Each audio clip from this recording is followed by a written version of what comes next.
అందరికీ నమస్కారం.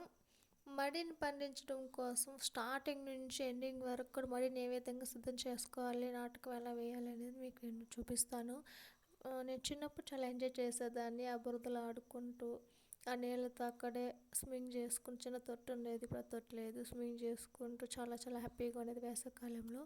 సో జనవరి వచ్చింది కదా, అంతకుముందే నాయన వాళ్ళంతా మడిని దున్నేయడానికి మడికంత నీళ్ళంతా ఎక్కువగా కట్టారనమాట. సో మడిలో ఎక్కువగా నీళ్ళు కట్టేసి ఉండాలి. తర్వాత ట్రాక్టర్నైనా లేకుంటే మనకు అవైలబుల్ ఎద్దులు ఉన్న ఎద్దులు మడక కట్టి దున్నించుకుంటామన్నా సరే దున్నించుకోవాలి. ఇక్కడ ఎక్కువగా ఎద్దులు అంతా లేదు కాబట్టి, చిన్నప్పుడు ఉన్నాయి ఇప్పుడు లేవు కాబట్టి ట్రాక్టర్ తీసుకొచ్చి దున్నిపిస్తున్నాము. బాగా దున్ని చేసాలి. మట్టి అంతా చాలా చాలా బురద బురదగా అయిపోవాలి. ఎక్కువ వాటర్ ఉండాలి. వాటర్ అనేది లేకుండా ఉండకూడదు.